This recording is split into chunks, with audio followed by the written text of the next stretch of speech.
All right, Coach, first year as a head coach in the American Hockey League is in the books, and I know playoffs is what this team was ultimately looking for, and I know that's not the final destination, but still some positives to draw from the year, not just in terms of wins, but also in terms of prospect development. What jumps out in this season as your first year behind the bench?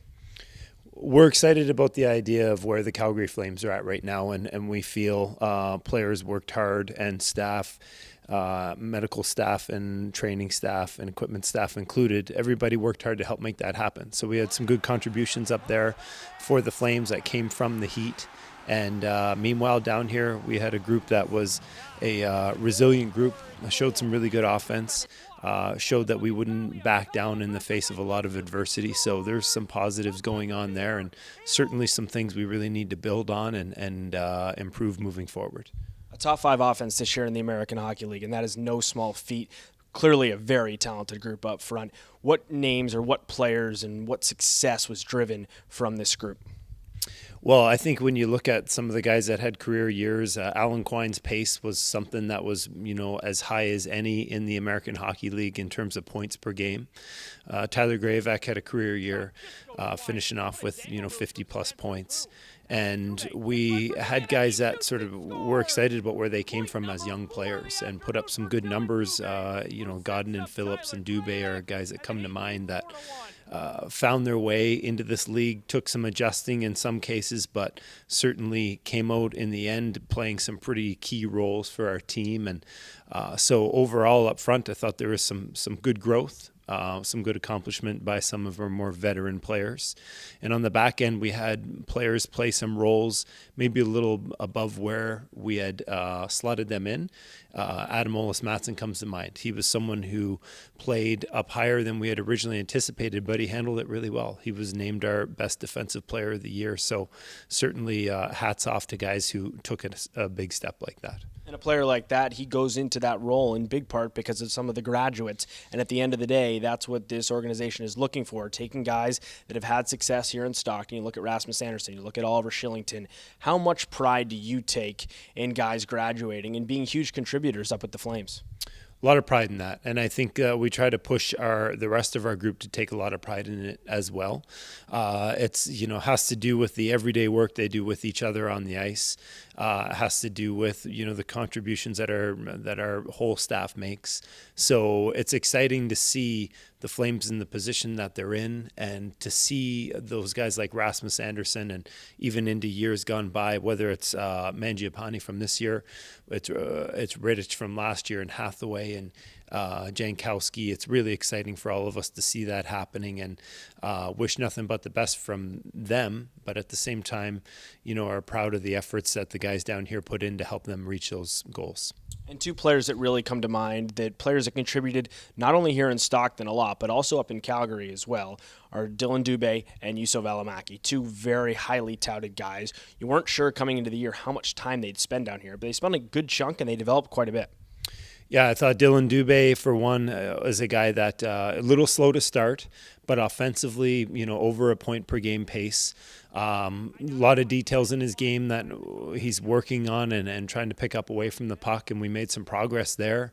I think just learning to make that jump from the pro ranks in both Dylan and Juuso's case, how much emphasis is placed away from the puck and what you do in that time when you don't have it. Juuso's a guy who, he was an instrumental player for us. He really carried a lot of minutes while he was here. He was high into the low 20s, but consistently played all situations. And you could see him go from, coming off injury to really growing and making sure that he's back to 100% and finding all that confidence that he had before he went down with the injury. So exciting to see both of them grow, and exciting to see them moving back the other direction. In terms of the offense, we mentioned it, and I think one race that ended up being pretty interesting with Dylan Dubé going up at the end of the year is the rookie scoring race, and I just think it speaks volumes to the offensive group that you had with young players. Dylan Dubé, Glenn Godden, Matthew Phillips, all separated by just 1 point this year. How impressive were those 3 guys all coming out of the junior ranks last season?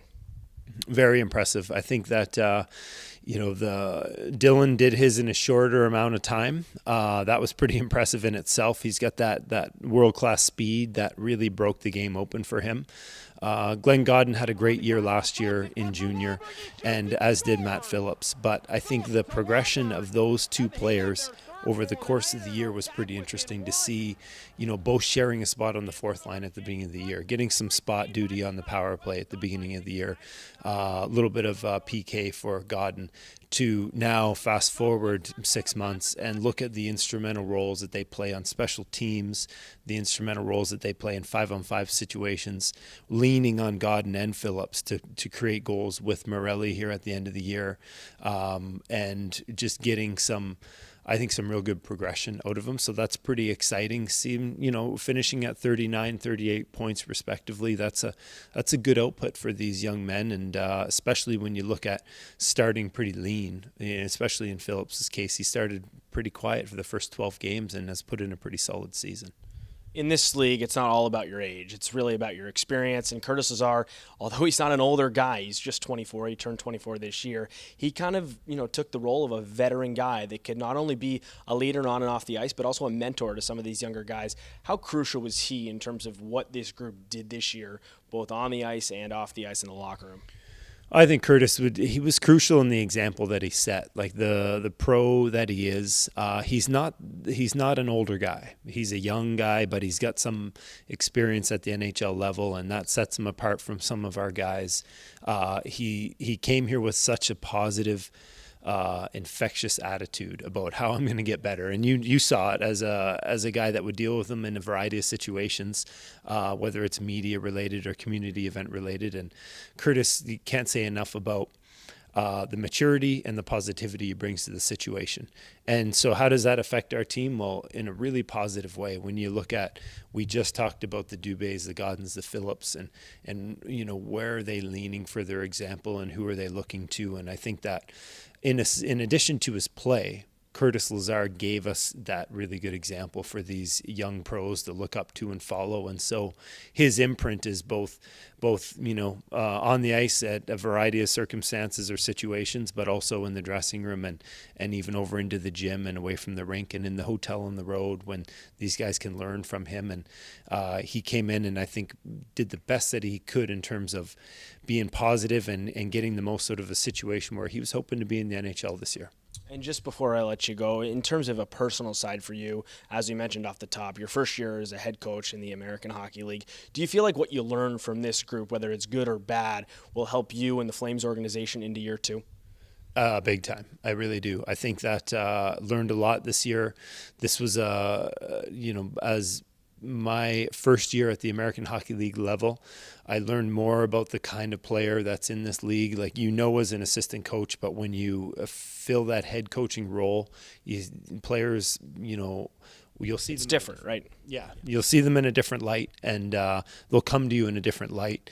And so learned a great deal in that respect. Learned some things that worked and learned some things that didn't work. We're a 500 team. We have to be better than that.